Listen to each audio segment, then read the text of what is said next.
불길한 징조로구나. 예로부터 쌍둥이는 나라를 둘로 찢는다 했다.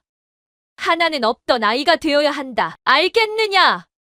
중전의 울부짖음이 비단 이불을 찢었지만 상궁은 냉정히 아기를 낚아채 비단 보자기에 말아 문을 박차고 나가버렸습니다.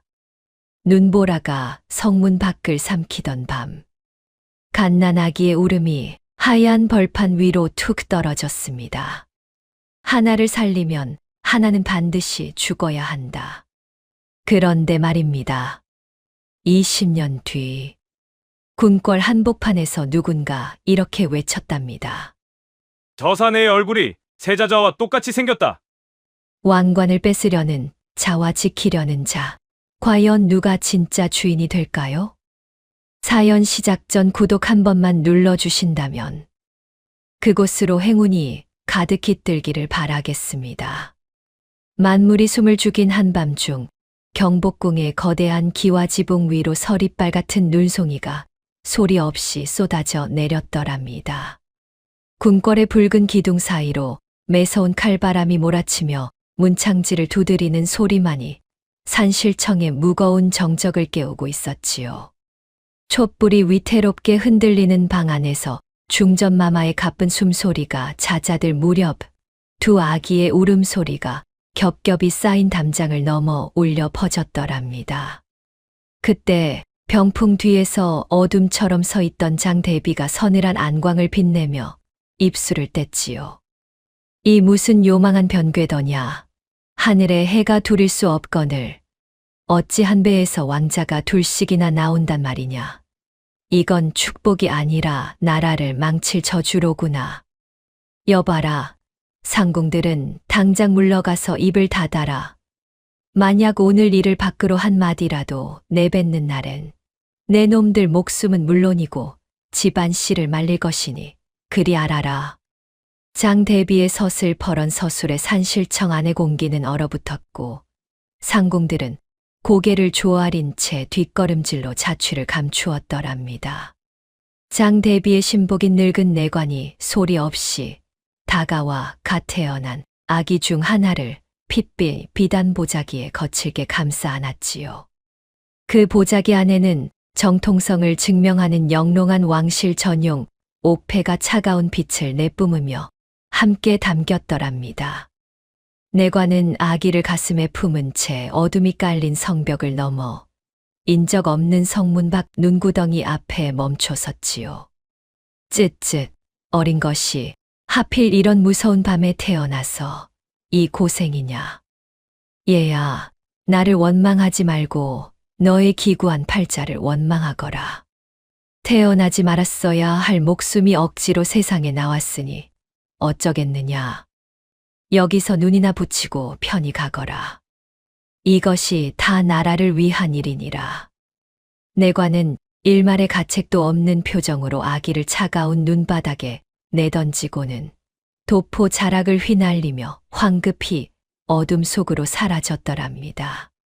그때 산사로 향하던 노승월암이 사나운 눈보라를 뚫고 들려오는 가냘픈 울음소리에 발길을 멈춰 세웠지요. 허리를 숙여 눈더미를 헤치던 월암의 눈에 핏빛 보자기의 붉은 빛과 그 위를 덮은 눈꽃이 들어왔더랍니다. 월암은 떨리는 손으로 아기의 가슴께에 놓인 옥패를 집어들고는 그 자리에 얼어붙은 듯 멈췄지요. 아이고 부처님 맙소사. 이게 대체 웬일이란 말인가. 아니 이 금빛 번쩍이는 용문양은 이건 나라님 계시는 대궐에서나 쓰는 귀한 옥패가 아니더냐. 어찌하여 이런 고귀한 물건이 냄새나는 눈밭에 나동그라져 있단 말인가. 이것이 정령 사람의 짓이란 말이냐. 월암은 주위를 살피며 거칠게 몰아쉬는 숨을 가다듬었으나 가슴 속에서 피어오르는 공포는 쉽게 가라앉지 않았더랍니다.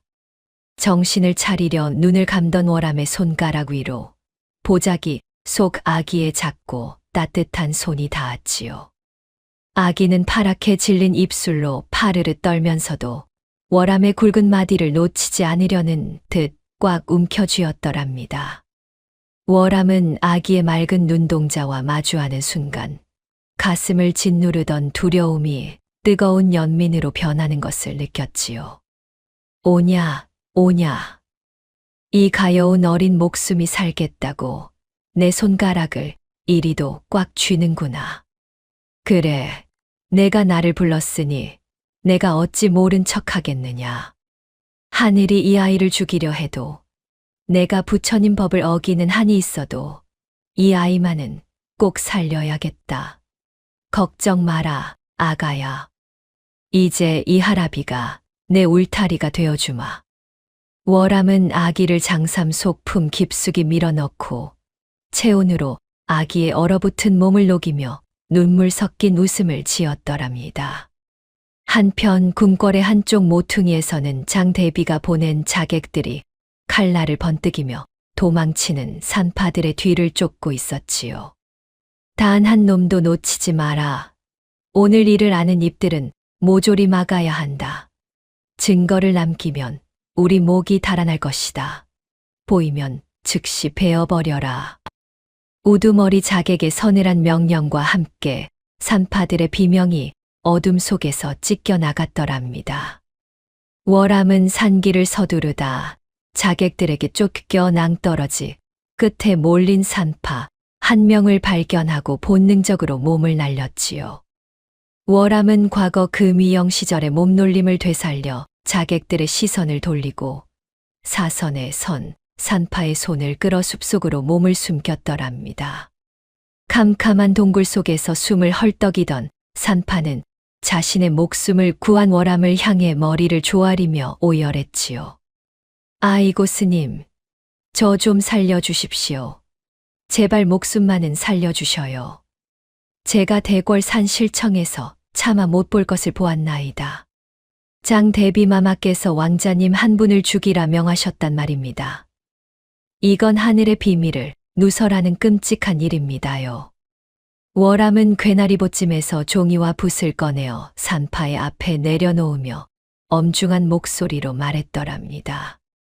살고 싶으면 당장 붓을 드시게. 오늘 밤 자네가 본 것, 장대비가 누구에게 무엇을 시켰는지, 아기가 어떻게 바뀌었는지 한자도 빠짐없이 다 적으란 말이네. 이것이 나중에 자네의 목숨을 지켜줄 유일한 증거가 될 것이니 떨지 말고 똑바로 적어야 하네. 산파는 떨리는 손으로 장대비의 매수 내용과 아기가 바뀐 정황을 기록했고 그 종이는 월암의 품속으로 들어갔더랍니다. 월암은 산파를 안전한 곳으로 은신시킨 뒤 새벽녘이 되어서야 사찰 뒤뜰 천불상 앞에 섰지요. 그는 불상 아래 비밀스러운 공간을 열어 옥패와 산파의 자백서를 조심스럽게 봉인했더랍니다. 도성 쪽에서는 중전마마께서 한 분의 원자를 낳으셨다는 공식 발표를 알리는 북소리가 산울림을 타고 전해졌지요. 월암은 아기를 바닥에 뉘고 젖은 옷을 갈아입히다 아기의 왼쪽 어깨 뒤를 보고 숨을 멈췄더랍니다. 거기에는 가 피어난 꽃처럼 선명하게 박힌 용비늘 모양의 반점이 붉게 빛나고 있었지요. 허허, 이것 참. 너는 정령하늘이 내린 아이로구나. 내 이름은 이제부터 이겸이라 하거라. 비록 지금은 차가운 눈밭에 버려졌으나 내가 원래 있어야 할 자리는 저 높은 곳임을 절대로 잊어서는 안 된다. 이 할아비가 내가 제 자리를 찾을 때까지 이 목숨 바쳐 지켜주마. 월암은 아기의 이마를 어루만지며 평생의 업을 짊어지기로 굳게 다짐했더랍니다. 장대비는 궁궐 높은 곳에서 승전보를 들으며 비단옷의 소매자락을 정리하고 차가운 미소를 지었지요. 하지만 그녀가 버린 아기는 사라지지 않았고 월암의 깊은 품 안에서 조용히 숨을 고르고 있었더랍니다. 하얗게 내린 눈이 월암과 아기의 발자국을 지워버리는 사이 진실은 20년이라는 긴 세월 속으로 몸을 감추었더랍니다. 20년이라는 세월은 무정하게도 흘러 도성 한복판 장터의 흙바닥은 여전히 얼어붙고 녹기를 반복했더랍니다. 찬바람이 뼈마디를 시리게 훑고 지나가는 겨울날, 청년이 된 이겸은 무거운 쌀가마니를 어깨에 짊어진 채 시장통의 비릿한 공기를 가르며 걸음을 옮겼지요. 그는 자신이 누구인지 어디에서 왔는지도 모른 채 그저 버려진 고아라는 꼬리표를 숙명처럼 여기며 하루하루 품삯수로 연명하고 있었더랍니다. 거칠게 갈라진 손등에서는 핏방울이 배어 나왔으나 이겸은 제 처지보다 움막에서 떨고 있을 배고픈 아이들을 생각하며 입술을 굳게 다물었지요. 장터 구석 볏집조차 귀한 빈민가에는 굶주림에 지친 아이들의 기침 소리가 마른 나뭇가지 꺾이는 소리처럼 위태롭게 울려 퍼졌더랍니다. 그때 화려한 비단 두루마기를 걸친 장터의 거상 최상단주가 거드름을 피우며 이겸의 앞마당으로 들어섰지요. 그는 장 대비의 비밀스러운 자금을 관리하며 백성들의 고혈을 짜내기로 악명이 자자한 인물이었더랍니다. 최상단주는 길바닥에 엎드려 울고 있는 노인의 가슴팍을 가죽신 신은 발로 사정없이 걷어찼지요. 이런 고이 고쳐먹지 못한 늙은이가 있나? 야 이놈아, 내 돈이 장난인 줄 아느냐? 쌀 한 돼 빌려갔으면 제 날짜에 갚아야지. 어디서 넙죽 엎드려 울기만 해. 못 갚겠으면 저기 구석에서 떨고 있는 내 손녀딸이라도 내놔야 할 것 아니냐. 전년 팔아서 내 밀린 이자라도 메꿔야겠다. 이 고약한 놈아. 노인은 바지가랑이를 붙잡고 애걸했으나 최상단주의 눈동자에는 오직 돈에 대한 탐욕만이 서리빨처럼 서려 있었더랍니다. 이겸은 지고 있던 짐을 내팽개치고 성큼성큼 다가가 최상단주의 앞을 가로막아 섰지요. 분노가 치밀어 오를 때마다 나타나는 습관대로 이겸은 오른손으로 자신의 왼쪽 어깨를 강하게 움켜쥐었더랍니다. 거 좀 너무한 것 아니요. 당신 눈에는 저 노인이 사람으로 안 보인단 말이오? 고작 쌀 한 돼 때문에 천륜을 끊고 어린아이를 팔아넘기려 하다니. 당신이 그러고도 사람 대접받을 자격이 있소. 당장 그 더러운 발 치우지 못하겠소. 이겸의 목소리가 장터의 공기를 서늘하게 가르자 최상단주는 비열한 웃음을 지으며 품 안에서 누런 종이 한 장을 꺼냈지요. 허허, 요놈 봐라. 어디서 굴러먹던 뼈다귀냐. 내 놈이 아주 의리가 철철 넘치는구나. 정 그리 가엾거든 내 놈이 이 노역 문서에 지장을 찍거라. 내 몸뚱이를 나한테 팔면 저 늙은이 평생 빚은 내 싹 다 없던 걸로 해주마. 어떠냐? 말로만 떠들지 말고 내 목숨 걸고 장담할 수 있겠느냐? 이겸은 떨리는 손으로 인장을 찍었고 그날 밤부터 최상단주의 거대한 쌀 창고를 지키는 노예나 다름없는 처지가 되었더랍니다. 기름 냄새 가득한 등잔불 아래에서 먼지 쌓인 쌀가마니를 정리하던 이겸은 우연히 괴짝 틈에 끼어 있던 가짜 장부들을 발견했지요. 그 안에는 백성들의 채무를 위조하여 재산을 몰수한 기록과 궁궐로 흘러들어간 거액의 뇌물 명단이 빼곡히 적혀 있었더랍니다. 아니, 이게 다 뭐란 말이냐. 멀쩡한 사람들 재산을 이렇게 가짜로 가로채다니. 이놈들이 대궐에 바친 돈이 다 우리 백성들 피눈물 아니더냐. 사람 목숨을 쌀알 세듯 하는 자들이 법을 논하고 정치를 하다니. 에라이, 이놈의 세상이 미쳐 돌아가는구나. 내 오늘 이 더러운 꼴을 그냥 두고 볼 수 없다. 이겸은 분노로 몸을 떨며 옆에 있던 횃불을 장부 더미 위로 가차 없이 던졌더랍니다. 붉은 불꽃이 거짓으로 가득한 종이 조각들을 집어삼키며 무섭게 타오르기 시작했지요. 창고 밖에서 기척을 느낀 호위무사들이 들이닥치자 이겸은 가장 핵심적인 증거가 담긴 장부 한 권을 품에 넣고 창살을 부수며 몸을 날렸더랍니다. 최상단주는 불타는 창고를 보며 짐승처럼 소리를 질렀고 즉시 관아의 이겸을 세상을 어지럽히는 방화범으로 고발했지요. 저놈 잡아라. 내 창고 다 태워먹은 저 천하의 불안당 놈을 당장 잡아오란 말이다. 산채로 잡아와서 가죽을 홀랑 벗겨버릴 테다. 저놈 놓치면 너희 놈들 목숨도 없을 줄 알아라.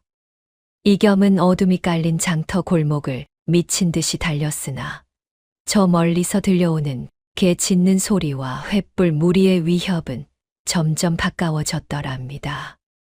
그는 숨을 헐떡이며 뒤를 돌아보았으나 그곳에는 자신이 머물던 작은 움막까지 불길에 휩싸여 연기를 뿜어내고 있었지요. 세상에, 내게 남은 것이라곤 오직 이 비루한 몸뚱이뿐인데 그마저도 허락지 않는단 말이냐. 죄 지은 놈들은 뜨거운 방구들에서 잠자고 왜 죄 없는 우리만 이렇게 쫓겨 다녀야 하냔 말이다. 억울하다. 정말 억울해서 못 살겠다. 이겸은 억울함에 가슴을 치며 마을 사람들의 신고를 피해 칠흑 같은 숲길로 몸을 던졌더랍니다. 흰 눈 위에 떨어진 그의 핏방울은 달빛을 받아 검게 변해갔고 이겸은 갈라진 숨을 몰아쉬며 산사로 향하는 오르막을 올랐지요. 그는 돈이라는 권력 앞에 인간의 존엄이 얼마나 무력하게 찢기는지를 뼛속 깊이 새기며 차가운 밤 공기를 들이켰더랍니다. 만신창이가 된 몸으로 월암이 머무는 산사 앞에 도착했을 때 이겸은 문틀을 붙잡고 쓰러지며 자신의 기구한 팔자를 원망했지요. 월암은 이미 문 밖에서 이겸을 기다리고 있었던 듯 슬픈 눈으로 피 묻은 이겸의 얼굴을 어루만졌더랍니다. 겸아, 울지 마라. 내가 겪는 이 고통은 내가 져야 할 하늘의 뜻, 즉 천명티엔밍의 시작일 뿐이란다. 내 눈물이 장차 이 나라를 씻어낼 큰 물줄기가 될 것이니 지금의 원망을 깊이 새겨두거라. 이겸은 월암의 무릎에 머리를 기대고 짐승처럼 흐느끼며 자신이 왜 이토록 처절한 밑바닥 삶을 살아야 하는지 묻고 또 물었지요. 스님, 도대체 제가 무슨 큰 죄를 지었길래 남들 다 하는 평범한 삶조차 허락되지 않는 겁니까? 왜 저만 이렇게 쫓기고 맞고 빼앗기며 살아야 합니까? 가슴이 터질 것 같습니다. 스님, 제발 대답 좀 해 주십시오. 산사처마 끝에 걸린 풍경이 바람에 흔들리며 구슬픈 소리를 냈고 이겸의 등 뒤로 타오르는 장터의 불길은 밤하늘을 붉게 물들이고 있었더랍니다. 모든 것을 잃고 도망자가 된 청년의 가슴 속에 세상에 대한 거대한 분노와 진실을 향한 갈망이 불꽃처럼 피어오르기 시작했더랍니다. 월암은 정신을 잃고 쓰러진 이겸을 방 안으로 황급히 들이고는 화롯불 위에 약초 물을 올리며 이겸의 해진 옷매무새를 매만졌더랍니다. 이겸의 품속에서 바닥으로 툭 떨어진 거상에 비밀 장부를 집어 든 월암의 눈동자가 세차게 흔들렸지요. 장부 속에 적힌 장 대비의 이름과 피 묻은 백성들의 고혈을 확인한 월암은 올 것이 왔다는 듯 깊은 한숨을 내쉬며 창밖에 어둠을 응시했더랍니다. 이겸이 거친 숨을 몰아쉬며 깨어나자 월암은 더 이상 진실을 가둘 수 없음을 직감하고 사찰 뒤뜰 천불상 아래 비밀 공간으로 무거운 발걸음을 옮겼지요. 그는 20년 동안 단 한 번도 꺼내지 않았던 낡은 비단 보자기와 그 안에서 영롱한 빛을 발하는 왕실 옥패를 꺼내어 이겸의 앞에 내려놓았더랍니다. 이겸은 월암이 내미는 옥패를 떨리는 손으로 집어들고는 그 정교하게 조각된 용 문양 위를 천천히 쓸어내렸지요. 손가락 끝에 닿는 차가운 옥의 감촉이 마치 오래된 기억의 문을 두드리는 듯하여 이겸은 소름이 돋는 것을 느꼈더랍니다. 스님, 아니, 이게 대체 어찌 된 일입니까? 제가 밤마다 식은땀을 흘리며 꿈속에서 보았던 그 무서운 용 문양이 어째서 여기 스님 손에 들려 있는 것이냐. 이 말입니다. 대체 제가 누구길래 이런 귀한 물건이 제 것이라 하십니까? 제발 숨기지 말고 말씀 좀 해보십시오. 이겸의 물음에 월함은 이겸의 어깨를 꽉 쥐며 억눌린 목소리로 고백을 시작했지요. 겸아, 내 말을 똑똑히 듣거라. 이 옥패는 내가 핏덩이 시절 그 모진 눈보라 속에서 죽어갈 때 품속에 소중히 간직하고 있던 유일한 증표란다. 너는 길바닥에 버려진 흔한 고아가 아니야. 이 옥패가 증명하는 저 높은 궁궐, 바로 왕실의 핏줄을 타고난 고귀한 분이란 말이다. 이겸은 자신의 출생이 한낱 버려진 조각이 아니었다는 사실에 충격을 받아 옥패를 쥔 손에 피가 통하지 않을 정도로 힘을 주었더랍니다. 다음 날 아침 정적을 깨고 산 아래 큰 길에서 왕실의 행차를 알리는 웅장한 나팔 소리와 북소리가 산울림을 타고 올라왔지요. 이겸은 자신의 운명과 옥패의 연관성을 눈으로 직접 확인하기 위해 위험을 무릅쓰고 산비탈 길목으로 미친 듯이 달려 내려갔더랍니다. 수많은 호위병이 칼날을 세우고 화려한 가마 주위를 에워싼 채 행진하고 있었고, 이겸은 숲을 사이로 몸을 숨기고 가마 위의 깃발을 노려보았지요. 가마 깃발에 수놓아진 황금빛 용문양이 자신의 손바닥에 놓인 옥패의 그것과 한 치의 오차도 없이 일치하는 것을 보고 이겸은 숨이 멎는 듯 했더랍니다. 순간 세찬 바람이 불어와 가마의 비단 발이 허공으로 살짝 날려 올라갔고 그 안에서 창밖을 내다보던 세자 이현의 안색이 드러났지요. 이겸은 가마 속의 사내와 눈이 마주치는 찰나 거울 속에 비친 자신의 얼굴을 마주한 듯한 극심한 혼란에 빠져 자리에 주저앉았더랍니다. 세자 이현 역시 산비탈 숲을 사이에서 자신을 뚫어지게 응시하는 이겸의 존재를 느끼고 가마를 멈추라 명하려다 대비의 감시를 의식한 듯 입술을 깨물며 고개를 돌렸지요. 이겸은 세자의 서늘하고도 쓸쓸한 눈빛 속에서 이름 모를 통증을 느끼며 자신의 존재가 이 나라의 가장 높은 곳과 연결되어 있음을 확신했더랍니다. 행차가 멀어지고 먼지만이 자욱하게 남은 길 위에서 이겸은 옥패를 옷 속 깊이 찔러 넣으며 제 근원을 향한 뒤틀린 분노를 삼켰지요.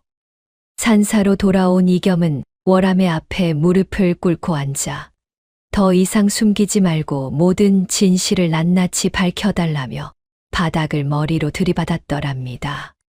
스님, 제 머리가 깨져 피가 흘러도 좋으니 이제는 다 말씀해 주십시오. 제가 왜 그 추운 겨울날 길바닥에 버려져야 했는지, 누가 저를 죽이려 했는지 알아야겠습니다. 제 인생을 도둑질한 그 인간들이 누구입니까?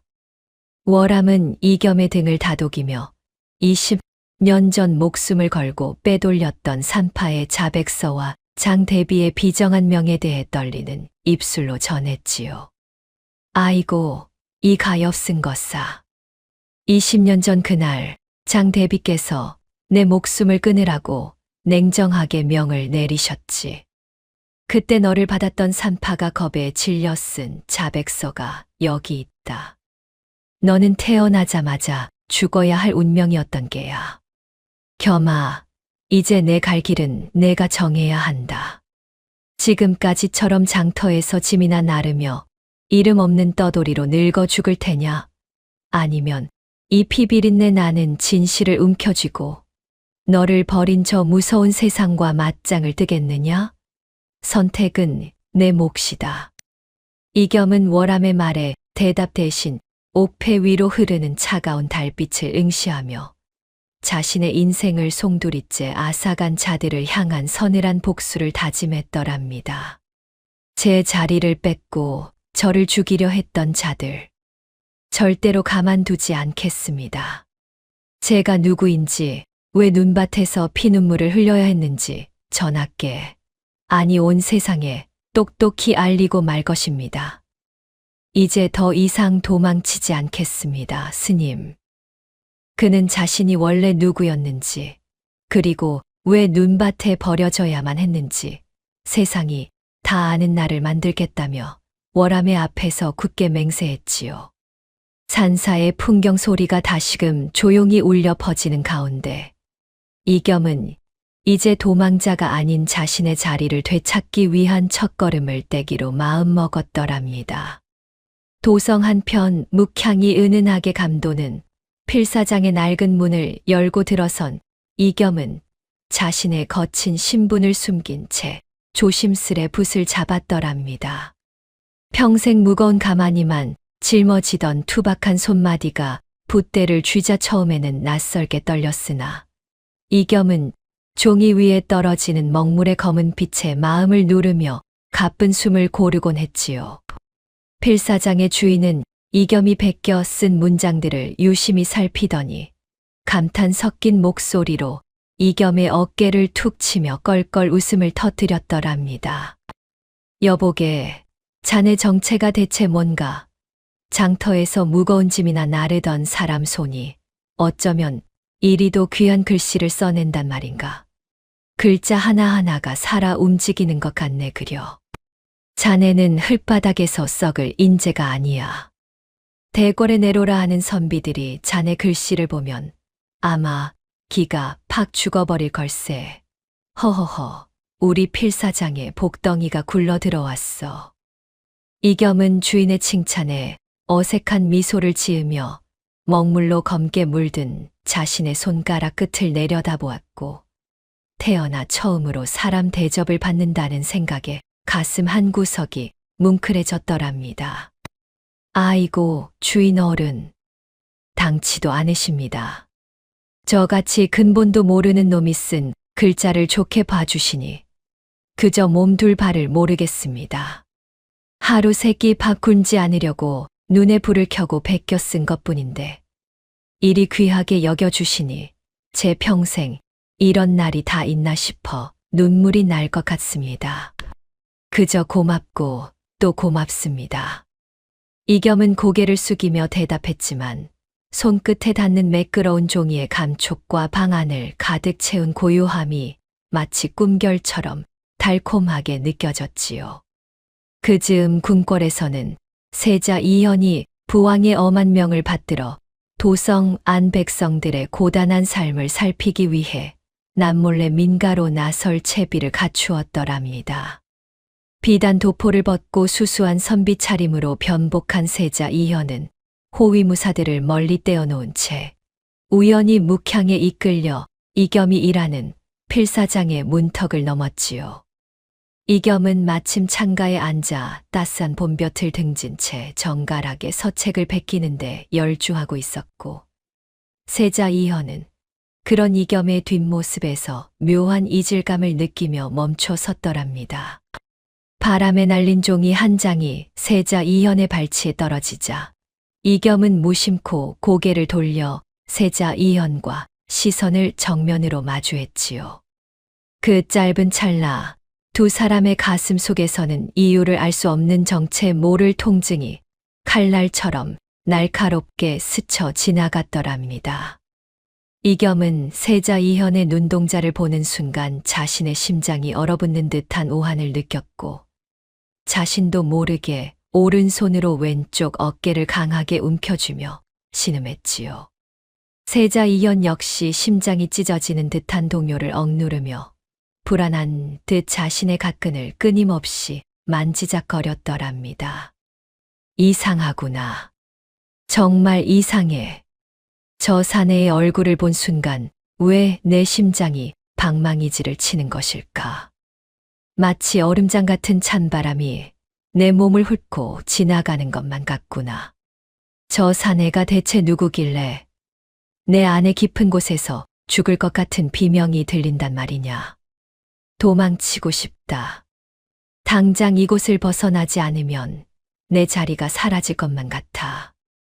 세자 이현은 이겸에게 다가가려다 솟구치는 두려움에 발길을 돌렸고 이겸은 멀어지는 세자 이현의 뒷모습을 보며 가슴 속에 고인 눈물을 삼켰더랍니다. 이겸은 다시 붓을 잡았으나 한 번 흔들린 마음은 쉽게 가라앉지 않았고 이대로 진실을 묻고 조용히 사람답게 살 수 있을까 하는 달콤한 유혹에 흔들렸지요. 하지만 궁궐 깊은 곳에서는 장대비가 비밀스러운 첩보를 듣고는 비단보에 쌓인 날카로운 칼날을 갈 듯 잔인한 계획을 세우기 시작했더랍니다. 장대비는 찻잔을 든 손가락을 천천히 돌리며 20년 전 눈밭에 버렸던 그 아이의 잔상이 도성에 나타났다는 보고에 차가운 안광을 빛냈지요. 끈질긴 목숨이로구나.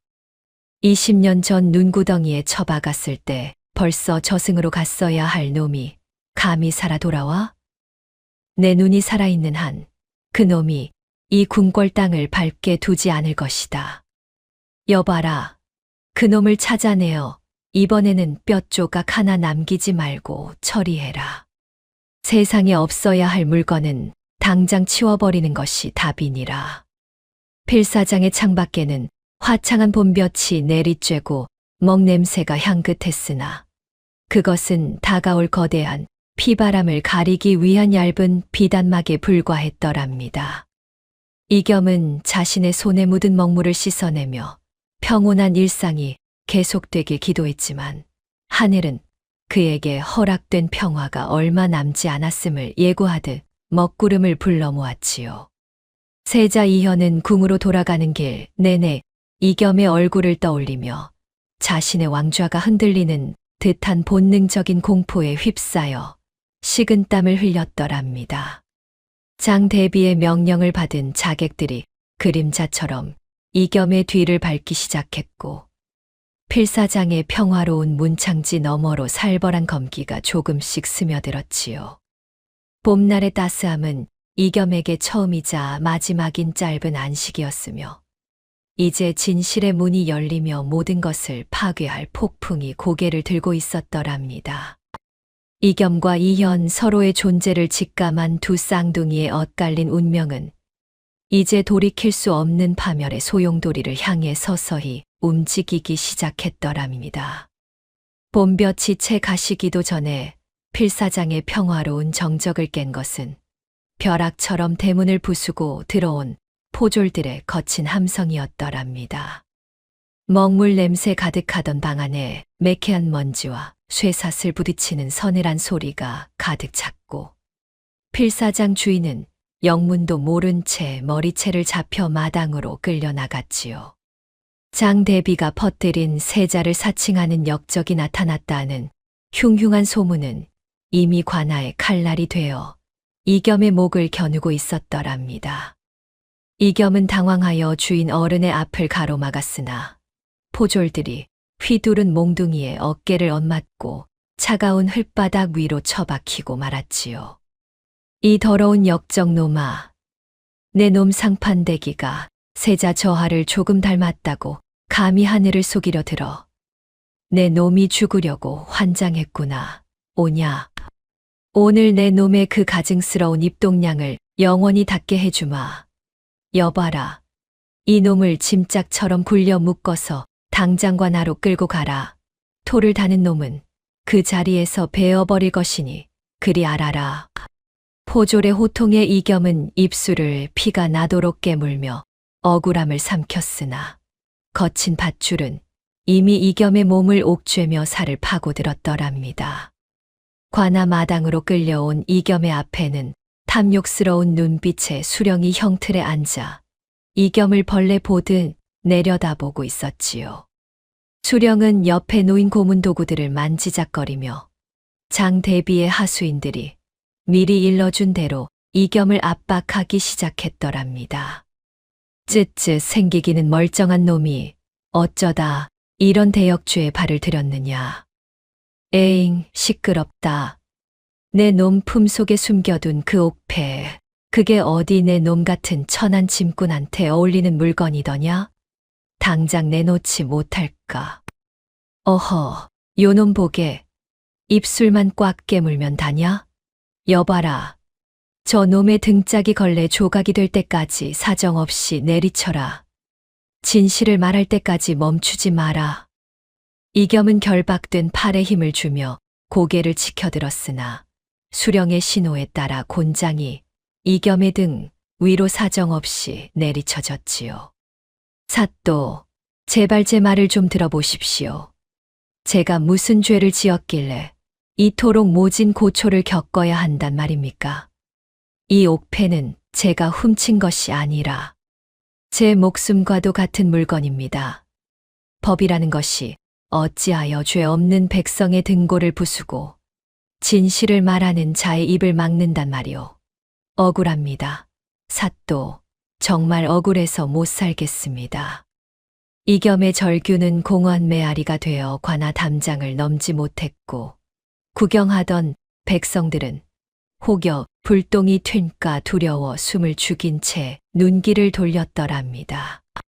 이겸은 매질에 찢겨 나가는 살점의 고통보다 자신을 사람으로 대해주던 필사장 주인이 영모 연로라는 죄목으로 고초를 겪는 모습에 더 큰 치욕을 느꼈지요.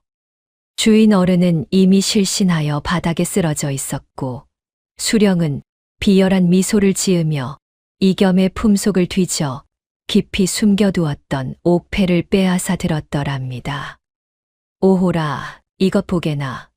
빛깔 한 번 참으로 영롱하구나. 이런 보물이 어찌 이런 시궁창 같은 놈품에서 나왔을꼬. 이건 분명 어디 왕실 창고라도 털어낸 게 분명해.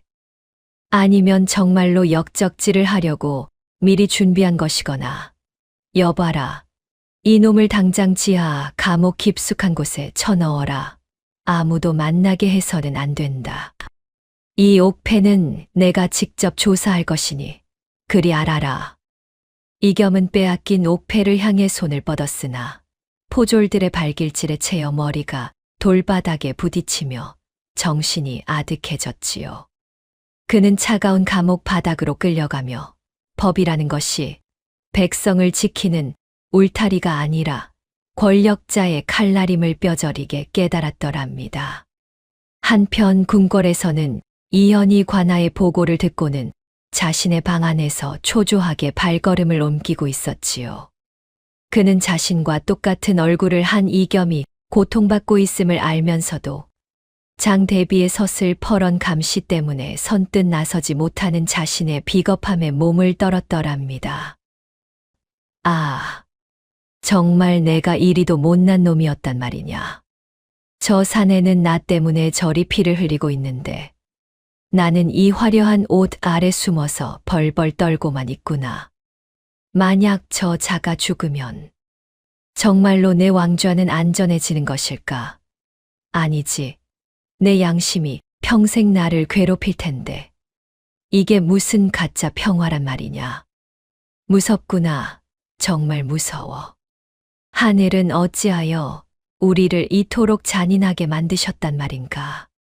이현의 자주 섞인 독백은 어두운 방 안을 떠돌았고 그는 끝내 관아로 향하는 문을 열지 못한 채 주저앉아 눈물을 흘렸더랍니다. 감옥 안의 이겸은 쇠창살 틈으로 비치는 희미한 달빛을 보며 억울하게 죽어간 수많은 백성의 비명이 환청처럼 들리는 것을 느꼈지요. 그는 부러진 손가락 마디를 쥐어짜며 벽면에 피로 쓴 듯한 글귀들을 하나하나 읽어 내려가며 분노를 다졌더랍니다. 법이 백성을 지키지 못하면 그건 이미 법이 아니라 깡패의 칼날이다. 내 오늘 여기서 억울하게 죽을지언정 저들의 위선과 더러운 짓거리를 만천하에 알리고야 말겠다. 두고 봐라. 내 반드시 살아서 이 담장을 넘고 말 것이니. 이겸의 눈에는 눈물 대신 서늘한 안광이 서렸고 그는 자신의 목숨이 장 대비의 소나귀에 노란하게 두지 않겠노라 다짐하며 이를 악물었지요. 관아 마당에 흩뿌려진 이겸의 피는 달빛을 받아 검게 변해갔고 이제 정의는 간 곳 없이 탐욕의 광기만이 도성을 뒤덮고 있었더랍니다.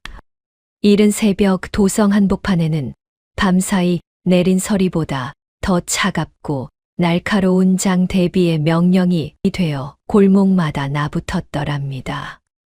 역적의 피가 장터에 섞였으니 이를 숨겨주는 자는 삼족을 멸할 것이요. 고발하는 자에게는 천금을 내리리라. 방문 앞에 모여든 백성들은 겁에 질린 눈으로 서로를 경계하며 한때 이겸이 나누어 주었던 온정 따위는 까맣게 잊은 채 침을 뱉었지요.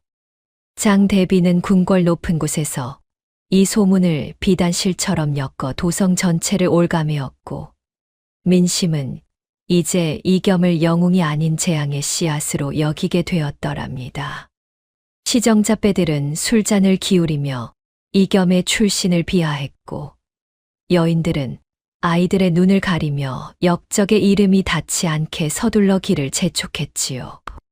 햇살은 눈부시게 쏟아졌으나 도성의 공기는 얼음장보다 더 차갑게 식어 이겸이라는 이름 석자를 공포와 증오의 낙인으로 바꾸어 놓았더랍니다. 이겸은 감옥에서 풀려나 비틀거리는 걸음으로 장터에 들어섰으나 그를 맞이한 것은 정겨운 인사 대신 사정없이 날아오는 돌덩이와 오물이었지요.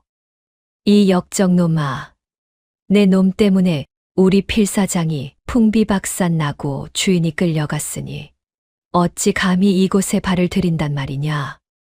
한때 이겸에게 형님이라 부르며 따르던 시장 청년은 이겸의 얼굴에 마른 흙을 뿌리며 분노 섞인 야유를 보냈더랍니다.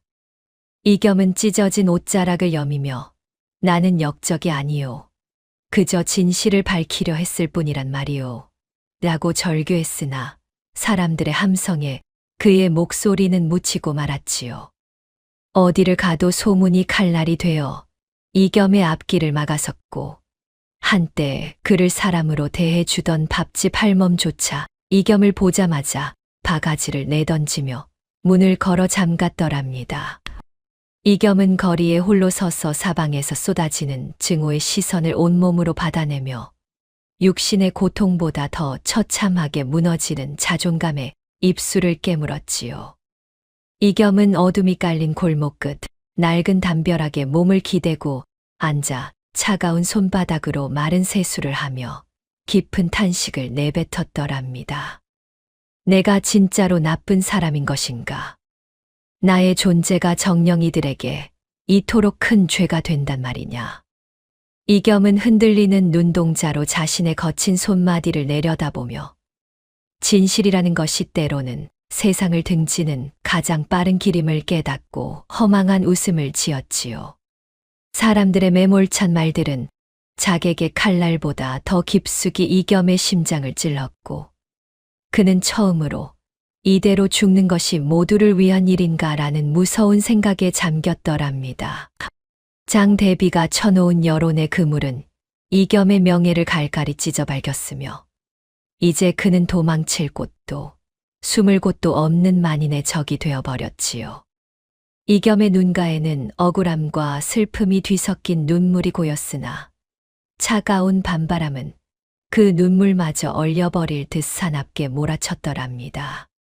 필사장에서 보냈던 그 짧고 따뜻했던 봄날의 기억은 이제 만질 수 없는 신기루가 되어 이겸의 머릿속을 괴롭혔지요. 그는 굳게 닫힌 필사장의 문 앞에서 차가운 나무 문틀을 쓰다듬으며 자신 때문에 고초를 겪는 이들에 대한 죄책감에 가슴을 쳤더랍니다. 칼은 살을 베지만 혀는 사람을 3번 죽인다고 하였거늘 내 오늘 장 대비의 혀가 만든 이 지옥에서 결코 죽지 않고 살아남으리라. 이겸은 주먹을 꽉 쥐며 서늘한 안광을 빛냈으나 골목 저편에서 들려오는 포졸들의 발소리에 다시금 어둠 속으로 몸을 숨겨야 했지요. 도성의 개들은 이겸의 냄새를 맡고 요란하게 지저댔고 사람들의 험담은 파도처럼 밀려와 이겸의 정신을 아득하게 만들었더랍니다. 이겸은 이제 자신이 믿었던 모든 가치가 무너진 폐허 위에 서서 오직 살아남아야 한다는 본능 하나로 버티고 있었지요. 장대비는 이겸이 백성들에게 버려지는 광경을 전해 듣고는 비단 부채로 입가를 가리며 만족스러운 웃음을 지었더랍니다. 사람의 마음이란 이토록 가볍고 무서운 것이지. 이제 그 아이에게 남은 것은 죽음보다 더한 고독뿐이로다. 장대비의 말대로 이겸은 이제 세상에서 지워진 존재가 되었고 그가 기댈 수 있는 곳은 오직 칠흑 같은 어둠뿐이었지요. 이겸은 자신의 이름을 부르는 환청을 뒤로한 채 진실을 증명하기 위해 죽음보다 더 힘든 생존의 길을 택하며 숲길로 발을 옮겼더랍니다. 눈이 아닌 사람의 말이 더 차갑게 느껴지는 그 밤, 이겸의 뒤로는 그를 영원히 매장하려는 권력의 그림자가 길게 드리워져 있었더랍니다. 달빛조차 구름에 숨어버린 칠흑 같은 밤, 장대비가 보낸 최정예 자객들이 이겸을 벼랑 끝으로 몰아넣으며 서늘한 검기를 뿜어냈더랍니다. 깎아지른 절벽 아래로는 집어삼킬 듯 검은 강물이 소용돌이치고 있었고 이겸은 막다른 곳에 서서 거친 숨을 몰아쉬며 단검을 꽉 쥐었지요. 자객의 우두머리가 이겸의 눈을 꿰뚫을 듯 노려보며 피 묻은 칼날을 천천히 들어 올렸더랍니다. 내 놈은 태어날 때 이미 죽었어야 할 목숨이거늘. 어찌 이리도 명줄이 길단 말이냐? 하늘이 실수한 것을 오늘 내가 바로잡아 주마. 이겸은 비릿한 핏물이 섞인 침을 뱉어내며 찢어진 옷자락 사이로 드러난 왼쪽 어깨를 오른손으로 부서져라 움켜쥐었지요. 죽어야 할 것은 내가 아니라 권세의 눈이 멀어 천륜을 저버린 내 주인년이다. 내 목숨은 하늘이 낸 것이니 내 놈 따위가 거둘 수 있는 것이 아니란 말이다. 자객들이 일제히 달려들자 이겸은 온 힘을 다해 몸을 날렸으나 정예병들의 합공을 당해내기에는 역부족이었더랍니다. 칼날이 이겸의 허벅지와 옆구리를 스칠 때마다 뜨거운 피가 솟구쳤고 고통에 시달리던 이겸은 무릎이 꺾이며 비틀거렸지요. 우두머리 자객이 비웃음을 흘리며 이겸의 가슴팍을 가죽신으로 사정없이 걷어찼고 이겸의 몸은 허공을 갈라 차가운 강물 속으로 추락했더랍니다. 보아라. 결국 너의 끝은 이 차가운 물속이로구나. 장대비 마마의 근심을 이제야 씻어내겠어. 얼음이 깨진 강물 속으로 빠져드는 순간 이겸은 온몸에 구멍으로 스며드는 극한의 냉기에 정신이 아득해지는 것을 느꼈지요. 물속의 칠흑 같은 어둠은 이겸의 시야를 가렸고 뼛속까지 파고드는 한기는 20년 전 눈밭에 버려졌던 원초적인 공포를 일깨웠더랍니다. 숨이 막히고 의식이 흐려지는 찰나 이겸은 환각처럼 자신의 손을 잡아 끄는 따뜻한 월함의 손길을 느꼈지요. 아직은 아니다. 이대로 눈을 감으면 월함 스님의 희생은 어찌 되고 나의 억울함은 누가 씻어준단 말이냐. 이겸은 본능적으로 강바닥의 바위를 짚으며 수면 위로 올라오려 몸부림쳤고 살아야 한다는 강한 일념이 심장을 다시 뛰게 했더랍니다. 그때 강물 아래로 가라앉던 옥패의 비단줄이 이겸의 손가락 마디에 걸리며 서늘한 감촉으로 그의 정신을 일깨웠지요. 자객들은 강가에서 이겸의 시체가 떠오르기를 한참이나 기다렸으나 거센 물살은 이겸을 하류의 깊은 숲 너머로 빠르게 실어보냈더랍니다. 이겸은 하류의 바위 틈에서 간신히 상체를 끌어올리며 얼어붙은 몸을 녹이기 위해 손톱이 빠지도록 땅을 긁으며 기어갔지요. 그의 상처에서 흘러나온 피는 새하얀 눈 위에 붉게 번져나가며 20년 전 버려졌던 그날의 풍경을 잔인하게 재현했더랍니다. 자객들은 강가 바위 틈에서 이겸에 찢어진 도포 조락과 피 묻은 천 조각만을 발견하고는 그가 익사했다고 확신하며 발길을 돌렸지요. 강물이 이토록 차고 거센이 살아남을 도리가 없지. 대비마마께 역적놈의 숨통이 끊어졌다 보고하거라. 장 대비는 궁궐에서 자객들의 보고를 전해 듣고는 김이 모락모락 나는 찻잔을 천천히 돌리며 만족스러운 미소를 지었더랍니다. 결국 눈밭에서 오나이는 물속에서 끝을 맺었구나. 이제 세자를 흔들 그림자는 영원히 사라졌으니 내 천하가 오겠어. 하지만 이겸은 장 대비의 생각처럼 죽지 않았으며 산속 버려진 숯가마 안에서 스스로 상처를 지지며 단발마의 비명을 삼켰지요. 뜨거운 숯가마의 열기가 몸을 태울 듯 했으나 이겸은 그 고통을 즐기듯 눈을 부릅뜨고 장 대비의 얼굴을 머릿속에 그렸더랍니다. 내 목숨 하나로 끝날 진실이라면 애초에 하늘이 나를 살려 두지 않았을 것이다. 이 지옥 같은 고통을 장 대비, 너에게 고스란히 돌려주마. 이겸은 자신의 살이 타는 냄새를 맡으며 복수라는 이름의 새로운 생명을 얻은 듯 이전보다 더욱 서늘한 안광을 뿜어냈더랍니다. 그는 부러진 나뭇가지를 지팡이 삼아 숯가마 밖으로 걸어 나왔고 밤하늘의 달빛은 다시는 꺾이지 않을 이겸의 의지를 비추었지요. 이제 이겸의 가슴 속에는 슬픔이나 억울함 따위는 남지 않았으며 오직 거대한 악을 심판하겠다는 차가운 증오만이 가득 찼더랍니다. 자객들은 승전보를 올리며 궁궐의 비단길을 밟았으나 이겸은 거친 숲길을 헤치며 진실의 칼날을 갈고 있었지요. 죽음의 문턱을 넘나든 이겸의 발걸음은 이제 단순한 생존을 넘어 거대한 왕조를 뒤흔들 역전의 서막을 향해 묵직하게 움직이기 시작했더랍니다. 이겸이 피 끓는 복수심을 품고 산사의 가파른 돌계단을 올라 마당에 들어서자마자 마주한 것은 희디인 눈반 위를 비릿한 선열로 적신 참혹한 광경과 갈기갈기 찢겨나간 경전 조각들이 바람에 흩날리는 전경이었더랍니다.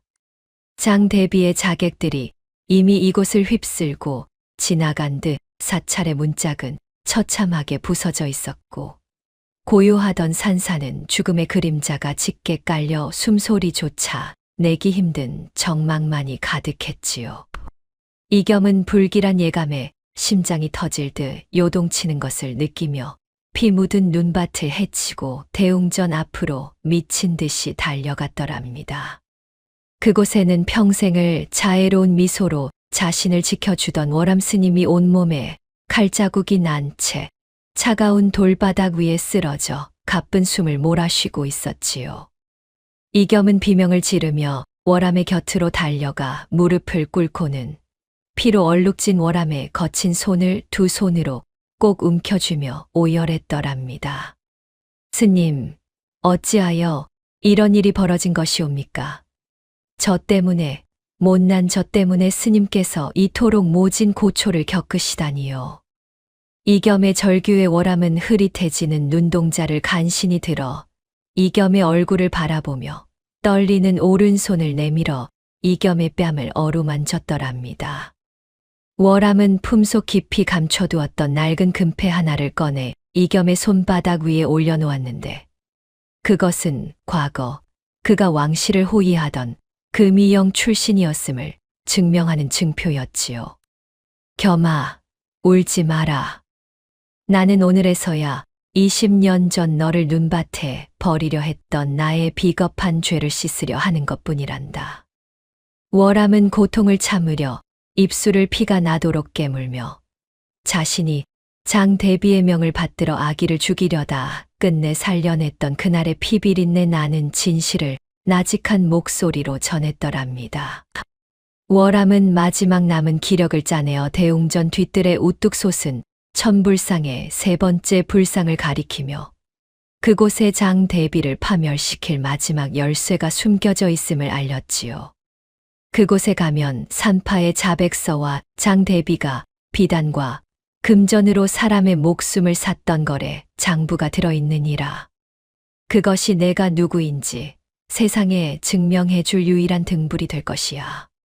이겸은 월암의 말에 따라 천불상 아래의 비밀 공간을 열어 낡은 보따리를 찾아냈고 그 안에는 장 대비의 탐욕을 낱낱이 기록한 종이들이 서늘한 빛을 내며 들어있었더랍니다.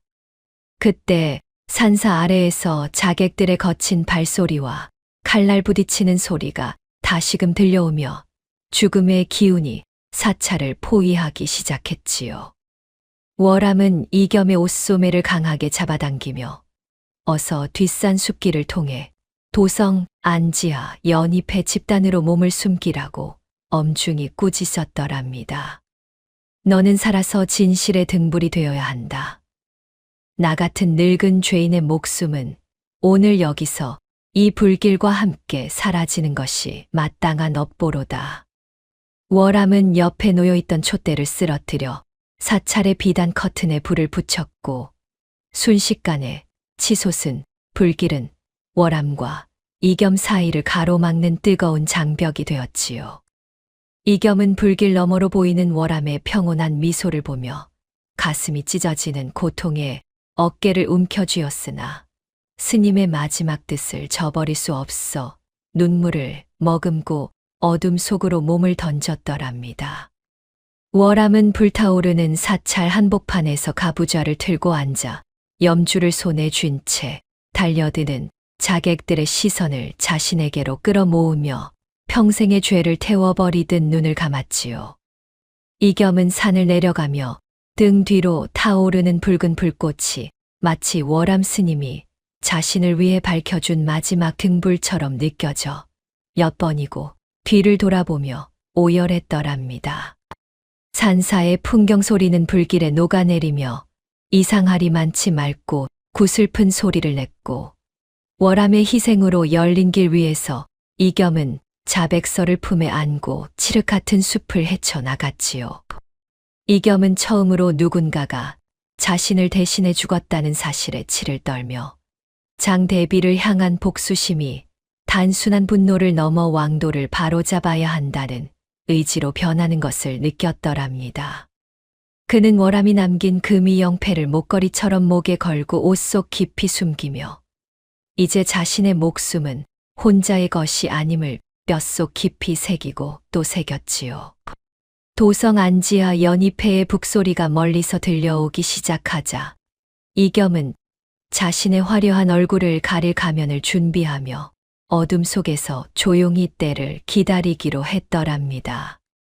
월암의 숭고한 희생이 깃든 그 증거물들은 이제 이겸의 손에서 가장 날카로운 진실의 칼날이 되어 장 대비의 화려한 궁궐을 무너뜨릴 준비를 마쳤더랍니다. 도성 변두리, 지하 연잎회들이 몸을 숨긴 어두침침한 토방 안에서 이겸은 서늘한 촛불 아래 월암이 남긴 유품들을 하나하나 펼쳐 놓았더랍니다. 피 묻은 자백서와 금이 영패를 바라보는 이겸의 눈동자에는 죽음의 문턱을 넘은 자만이 가질 수 있는 서늘한 안광이 형형하게 빛나고 있었지요.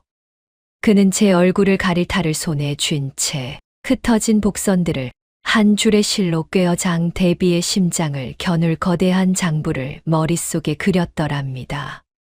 스님, 지켜보십시오. 스님께서 목숨으로 지키신 이 진실이 어찌 권력의 어둠을 찢어발기는지 내 반드시 보여주겠나이다. 이겸은 거친 손마디로 왼쪽 어깨를 부서져라 움켜쥐며 평생의 한을 담아 짙은 화장을 제 안색 위로 덧칠하기 시작했더랍니다. 이겸은 가장 먼저 자백서에 적힌 이름을 따라 20년 전 그날의 비밀을 알고도 숨죽여 살던 산파의 딸을 찾아 장터 구석방으로 스며들었지요.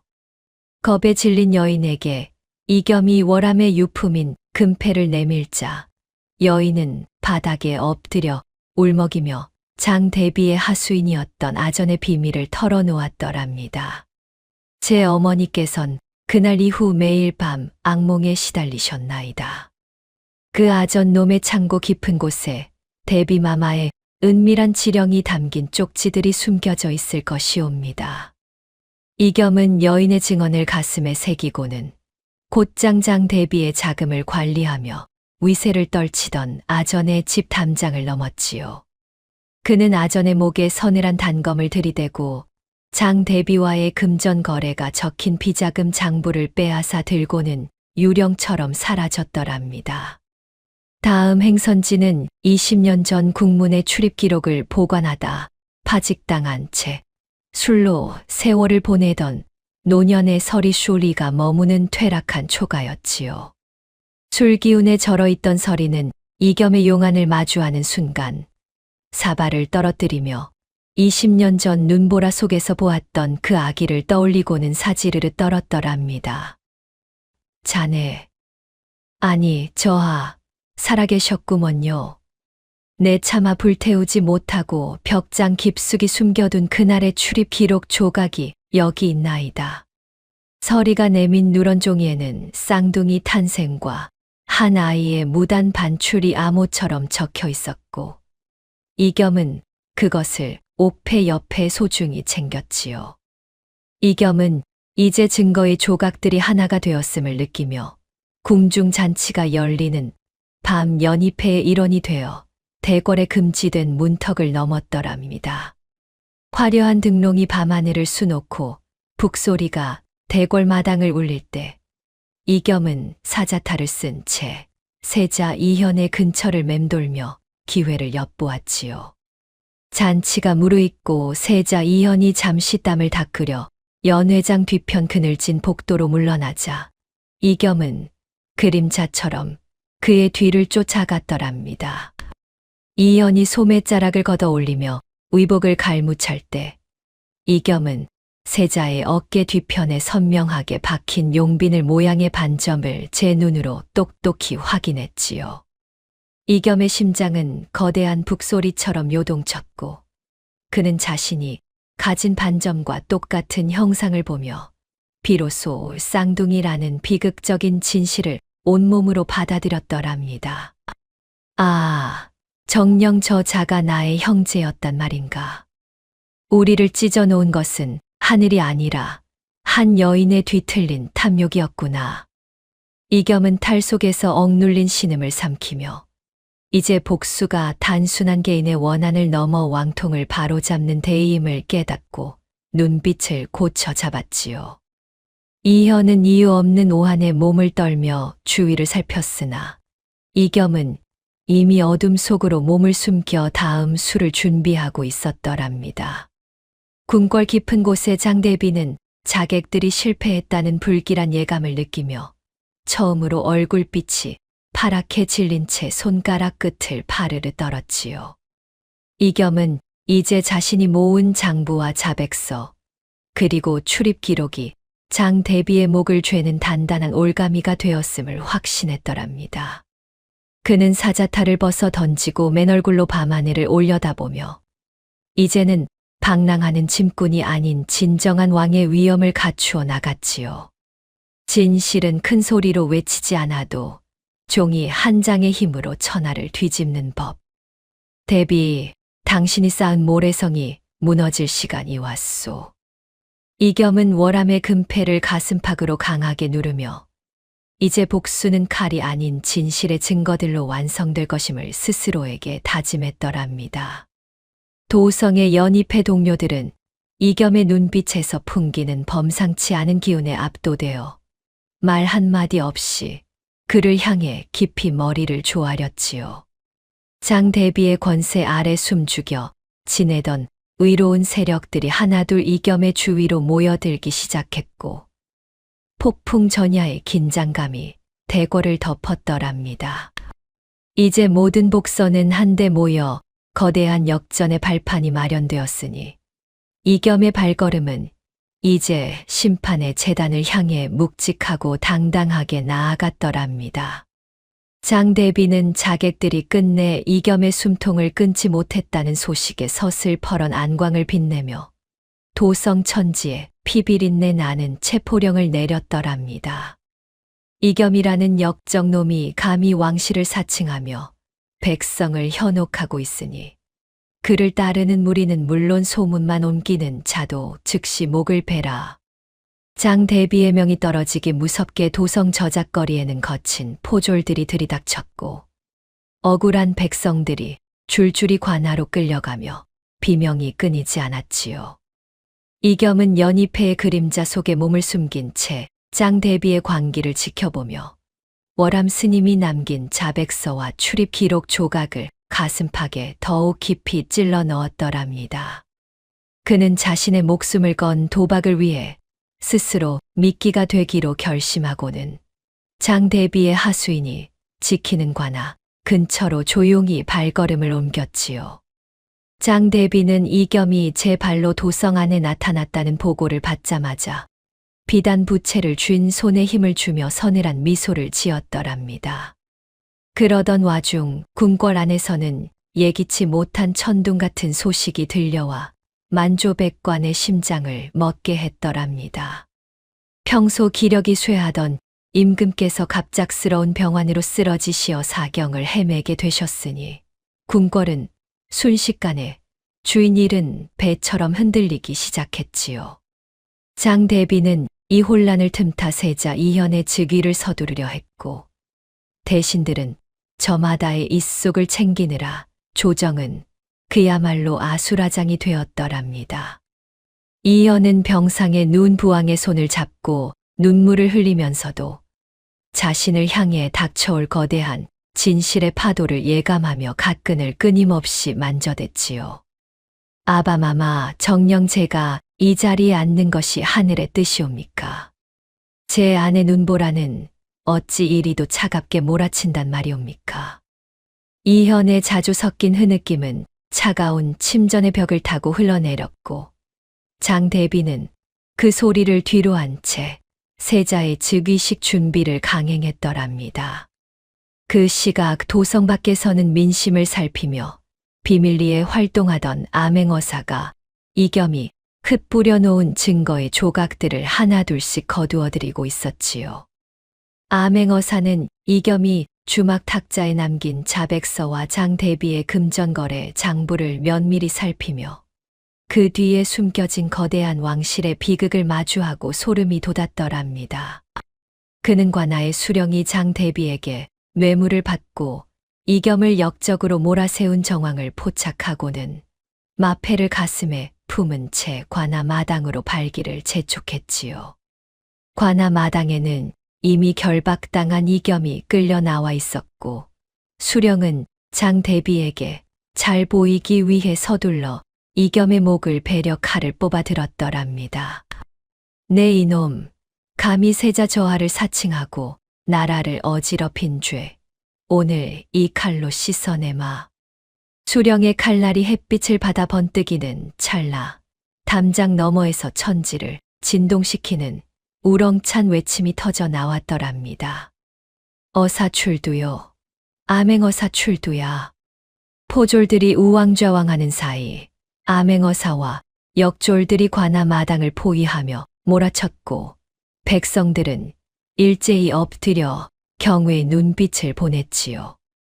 암행어사는 형틀 옆으로 성큼성큼 다가가 수령이 들고 있던 위조된 체포령과 연판장을 빼서 들고는 백성들이 보는 앞에서 갈기갈기 찢어발겼더랍니다. 진짜 역적은 권세를 팔아 왕실의 피를 바꾸고 백성을 핍박한 자로다. 여기 이 장부와 자백서가 그 증거이니 누가 감히 부정하겠는가. 암행어사의 사자 후에 수령은 사지르르 떨며 바닥에 엎드렸고 이겸은 결박당한 채로 고개를 들어 하늘을 보며 월암 스님의 함자를 속으로 불렀지요. 이겸의 어깨를 짓누르던 무거운 밧줄이 풀려나자 그는 비로소 진실의 힘이 이 썩은 권력의 탑을 무너뜨리기 시작했음을 직감했더랍니다. 도성 사람들은 찢어진 종이 조각들이 눈송이처럼 흩날리는 광경을 보며 저 사내가 진짜 역적이 아닐지도 모른다는 속삭임을 파도처럼 퍼뜨렸지요. 이겸은 암행어사에게 고개를 숙여 예를 갖추면서도 그의 눈동자에는 이제 장 대비의 숨통을 조일 마지막 결전의 의지만이 형형하게 빛났더랍니다. 장 대비는 즉시 군사를 보내려 했으나 이미 암행어사가 확보한 증거들이 도성의 의로운 신하들에게 전달되어 발이 묶이고 말았지요. 이연은 소식을 전해 듣고는 자신의 가슴팍을 움켜쥐며 이제는 도망칠 곳 없는 진실의 외길 위에 서게 되었음을 깨닫고 길게 탄식했더랍니다. 하늘이 돕고 땅이 응하는 듯한 이 기막힌 반전 앞에 이겸의 복수는 이제 일개 청년의 원한을 넘어 거대한 역사의 물줄기를 바꾸고 있었더랍니다. 바람 한 점 불지 않는 어전 마당이었으나 그곳을 가득 메운 만조백관들의 숨소리는 마치 거대한 폭풍이 몰아치기 전의 고요함처럼 서늘하게 가라앉아 있었더랍니다. 장 대비는 평소보다 더욱 화려한 황금색 당의를 걸치고 높이 높은 보좌에 앉아 있었으나 그녀의 오른손 검지는 초조함을 이기지 못한 채 찻잔 테두리를 끊임없이 맴돌고 있었지요. 그때 암행어사의 인도를 받으며 정갈한 무복 차림의 이겸이 당당한 걸음으로 마당 한가운데를 가로질러 들어섰더랍니다. 이겸의 눈빛은 이미 죽음을 넘어선 자의 결연함으로 가득 찼고 그의 가슴팍에는 월암 스님이 목숨과 맞바꾼 자백서와 금전 장부가 묵직하게 자리 잡고 있었지요. 장 대비는 이겸의 얼굴을 마주하는 순간 20년 전 눈밭으로 보냈던 그 아이의 망령을 본 듯 얼굴빛이 하얗게 질려 부채를 쥔 손을 부르르 떨었더랍니다. 암행어사가 품 안에서 장 대비의 죄상을 낱낱이 기록한 자백서와 살생부를 꺼내 들고는 대궐이 떠나갈 듯 장엄한 호령을 내질렀지요. 만조백관은 들으라. 여기 이 자백서에는 대비마마께서 왕실의 혈통을 바꾸기 위해 산파를 매수하고 진실을 아는 자들을 무참히 도륙한 살생의 기록이 고스란히 적혀 있노라. 암행어사가 내던진 종이들이 어전 바닥에 흩뿌려지자 신하들은 저마다 그 장부 속에 적힌 자신들의 이름과 매물 기록을 확인하고는 사지르르 떨며 바닥에 엎드렸더랍니다. 장 대비는 마지막 남은 위엄을 쥐어짜며 보좌에서 일어나 소리를 질렀지요. 닥쳐라. 저것은 모두 위조된 종이 쪼가리일 뿐이다. 저 미천한 짐꾼 놈이 어찌 왕실의 핏줄이라 우긴단 말이냐.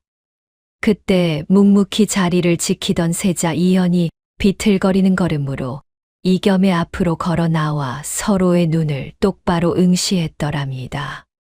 이겸은 차가운 안광을 빛내며 자신의 옷소매를 걷어 올렸고 그와 동시에 이현 역시 떨리는 손으로 자신의 옷매무새를 풀어헤쳤지요.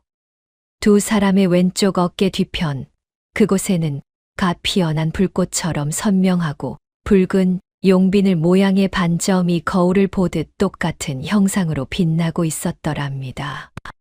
이현은 그토록 두려워하던 진실을 마주하고는 무릎이 꺾이며 바닥에 주저앉아 오열하기 시작했지요.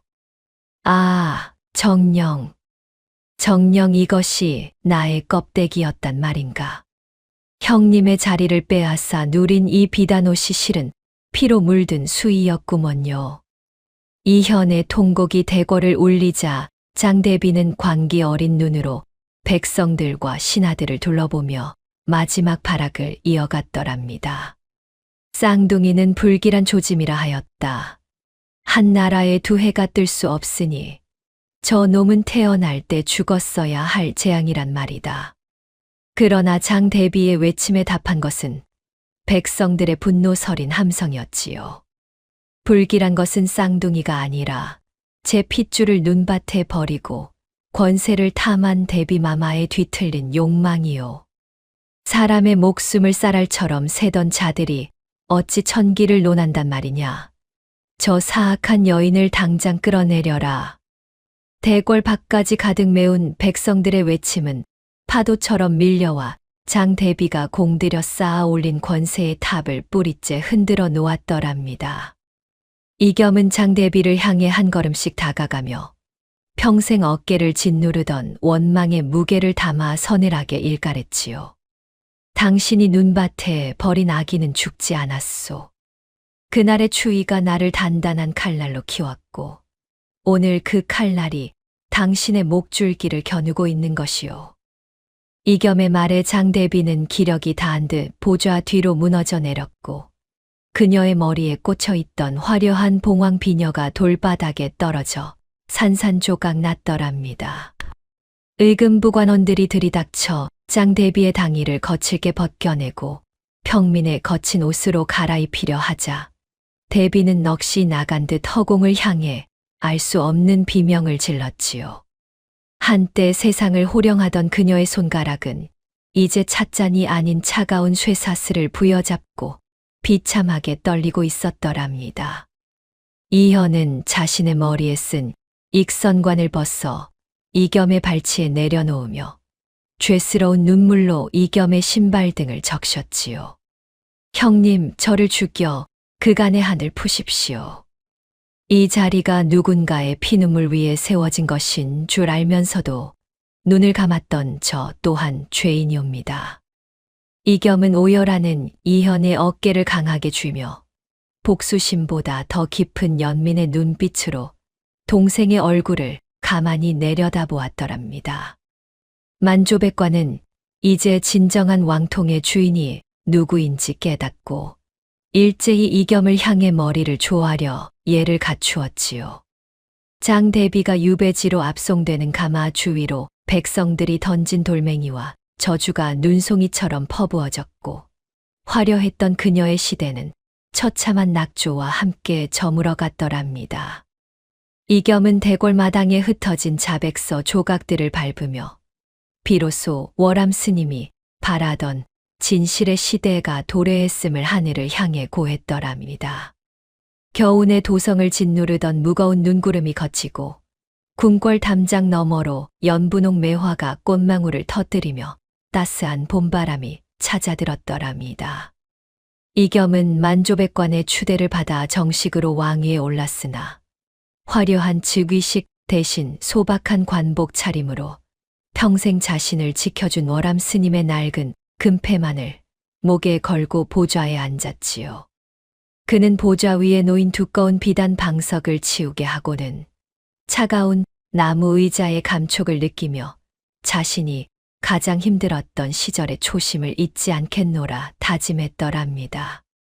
왕이란 비단 위에 앉아 명을 내리는 자가 아니라 백성의 눈밭을 먼저 치우고 그들의 발린 발을 어루만지는 자여야 하오.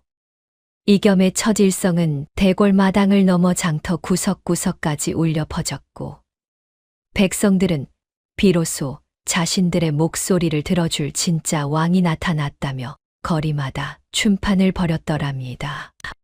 이겸은 즉위하자마자 장대비와 탐관오리들이 부정하게 빼앗았던 토지들을 조사하여 원래 주인인 백성들에게 돌려주는 개혁을 단행했지요. 그는 장터 한복판 자신이 짐꾼으로 일하며 눈물을 흘렸던 그 자리에 월암 구휼창을 세워 굶주린 이들에게 쌀을 나누어 주게 했더랍니다. 이곳은 스님의 숭고한 뜻이 담긴 곳이니 단 한 명의 아이도 배고픔 때문에 눈밭에 버려지는 비극이 있어서는 아니 될 것이오.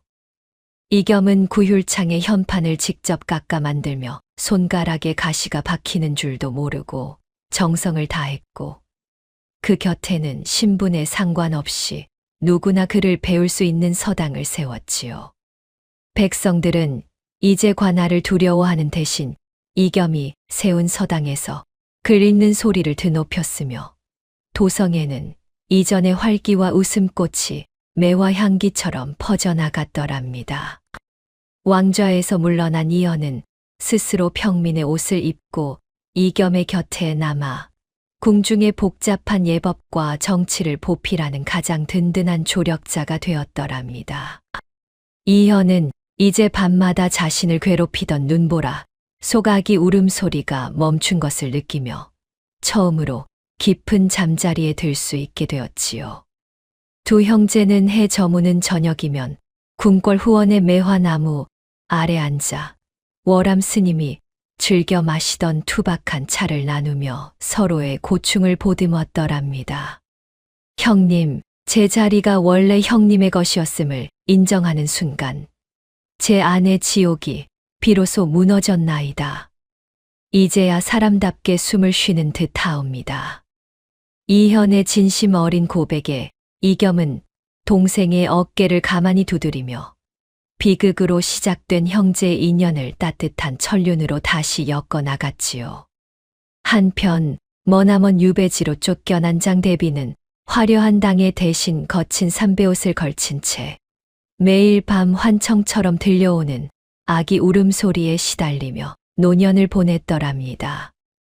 그녀는 자신이 쌓아 올린 탐욕의 탑이 무너진 자리에서 홀로 늙어가며 비단 찻잔 대신 흙 묻은 사발에 담긴 맹물을 마시며 지난 날을 후회했지요. 마을 사람들은 그녀가 한때 나라를 호령하던 대비였다는 사실을 알면서도 누구 하나 동정의 눈길을 보내지 않았으며 그녀의 이름은 권세의 허무함을 가르치는 경계의 대상이 되었더랍니다.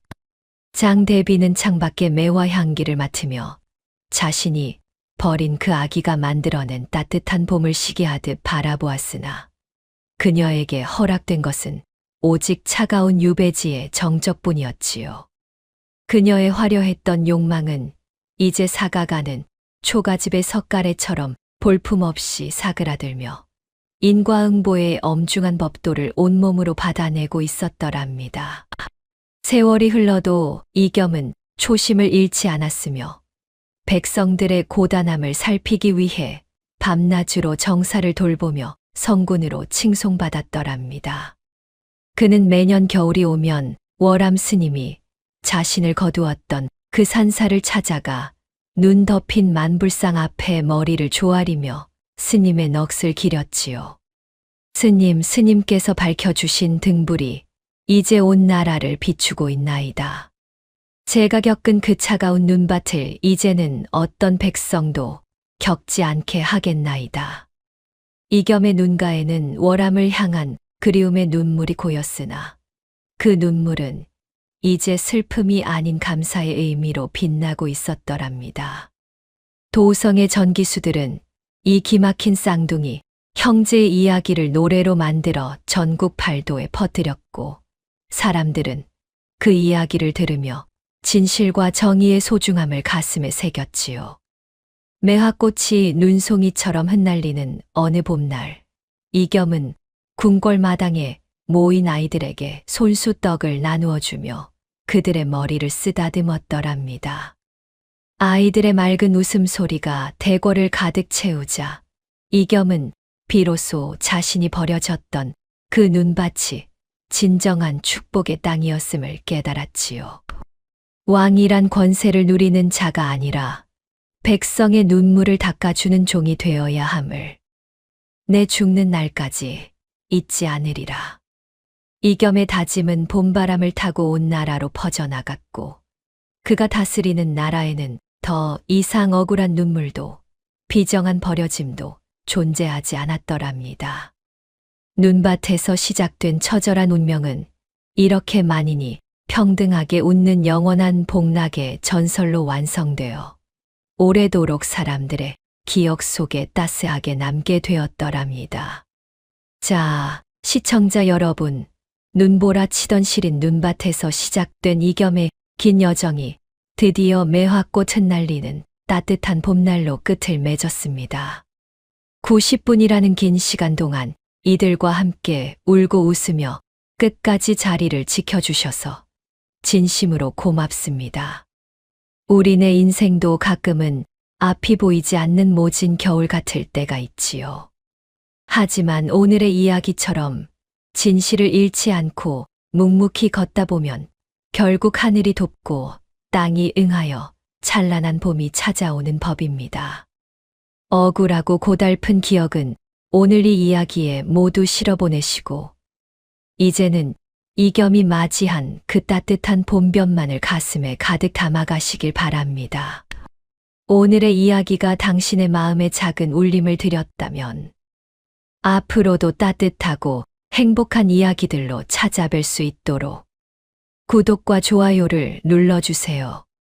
그리고 사연의 주인공을 위한 따뜻한 말씀도 댓글로 부탁드립니다. 당신의 오늘이 인생 최고의 하루가 되길 응원하겠습니다. 감사합니다.